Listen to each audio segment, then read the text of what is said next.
Bahala na. Madalas niyo bang sinasabi to? Nasasabi natin yung bahala na in two types of situation. Una yung di mo na alam ang gagawin. You're desperate and you just go with the situation. Kahit na risky, kahit na di sigurado, bahala na. There's also a bahala na that you gave your best, you put in the work, pero kinakabahan ka sa outcome. Then you say, bahala na.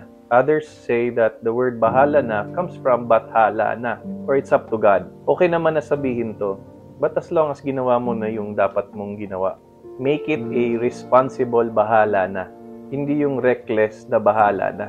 It's always good to plan and follow that plan and try our utmost to ensure success. Sabi nga, if you fail to plan, you plan to fail. Hindi pwedeng i-declare lang na bahala na. God may be all-powerful. He's in control of everything. But He also gave us the freedom. Hindi naman tayo mga puppets. Binigyan niya tayo ng kalayaan. Kung tama ang ating gagawin, maganda din ang resulta. God gives us the raw materials, but we have to build it with our own hands. God gives us this world to live in. He showers us with graces. He encourages us with His Spirit.